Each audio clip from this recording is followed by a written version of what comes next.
All right, how's it going, everyone? Welcome to another episode of Forward Thinking Founders, where we talk to founders about their companies, their visions for the future, and how the two collide. Today, I'm very excited to be talking to Slava Heretz, who's the co-founder of Camlann. Welcome to the show. How's it going? Thanks, Matt. Great to be on. Yeah, excited to have you on. Looking forward to learning more about what you are working on. For people that haven't heard of your company, what are you working on? What is Camlann? Yeah, Camlann's an end-to-end video game discovery and release operating system. Probably the biggest problem definitely the biggest problem in video games today is there's no SMB. It's very top-heavy. It's very hit-heavy. And we're basically democratizing opportunities and basically creating an SMB for the video game space, meaning typically it took about 400K to develop and market a game. The games that come onto our platform are averaging between 50K and 100K in development and marketing. And we are creating just massive, massive discovery channels through influencers. So YouTube, Twitch streamers, TikTokers, press that's tier one, tier two. We're talking PC Gamer, Kotaku, Rock, Paper, Shotgun, etc. Festivals like GDC, Gamescom, in person and digital, like the Mix, for example.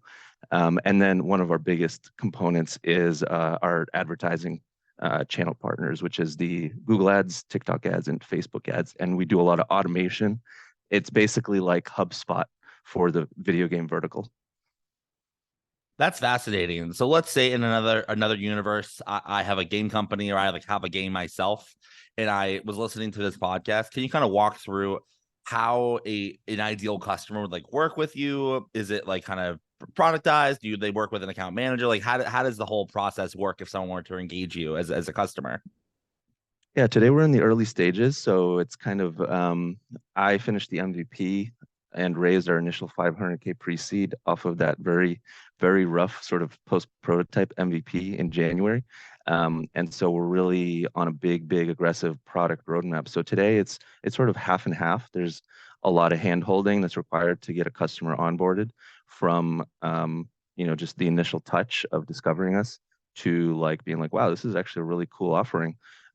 Let's get set up on the platform and we call it start getting loud. Let's start getting loud about the game. Totally. That's there's a phase for building, then a phase for telling the world about it, and you're on the podcast, so you're getting loud for sure. Um, I'm curious. It's a super interesting idea. I haven't heard anything like that before. Where'd you get the idea from? Or in other words, what's the origin story here? Why are you working on this, and how'd you kind of get started with Calmann? So back in January, previously my education and sort of work experience has been almost predominantly in finance and accounting. I was a fractional CFO for most of the 2010s, and I actually grew a tech-enabled finance and sort of startup growth service, if you will. But there was a lot of product. Like we were literally the first Zero and QuickBooks online accounting partners back in like 2014 when they first launched their program in the Boston area, which is where I'm from. And so I grew that company from 0 to 1 million ARR, exited in COVID, and was like, what is my passion and what am I good at? And I've been playing video games since I came from Ukraine to the US in 1989. I've been obsessed. I played over, probably 2 to 3,000 games at this point between PC, console, mobile, etc. Just obsessed with games. And I was like, oh, gee, here's the intersection. Why don't I do the intersection of what I'm really good at, which is marketing, sales, advertising, and go vertical into something that I really know a lot about and I'm passionate about.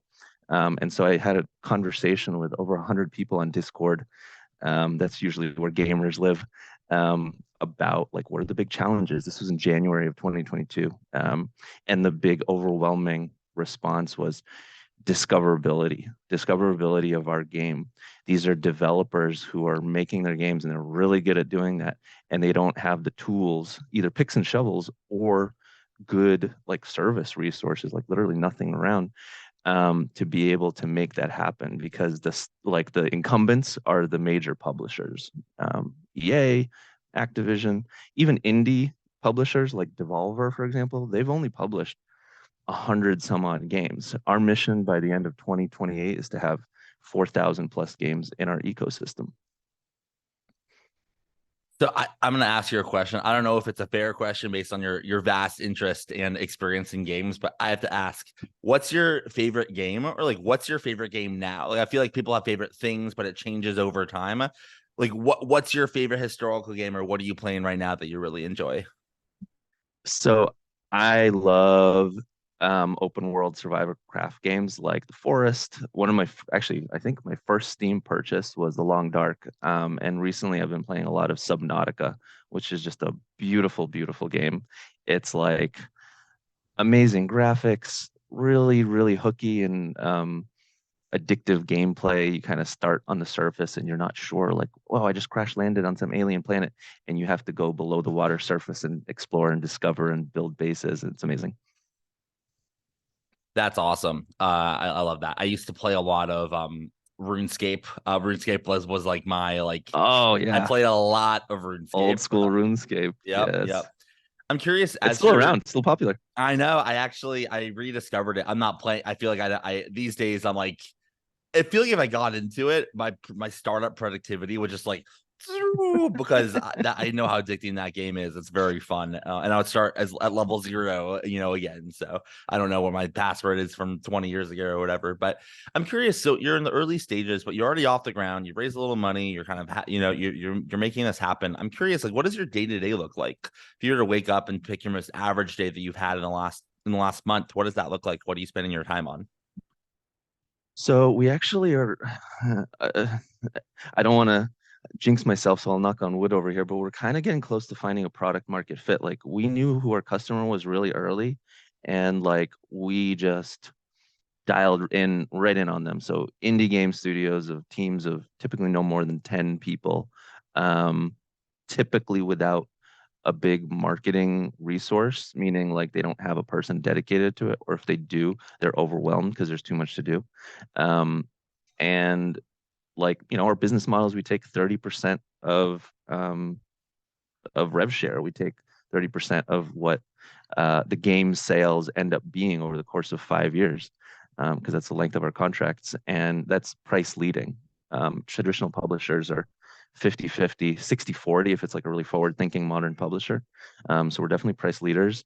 And so we've kind of found that product market fit. And so I'm like, yeah, we raised that initial round, but I need to add fuel to the fire. So majority of my past month has been sort of this pre-seed extension, if you will. We're kind of going for 1 million total in this pre-seed round. And I actually saw your content that was like, don't raise everything all at once. Like get a small amount at a lower valuation, and then now you have a little more traction, raise another round. So that's kind of how we're going about it.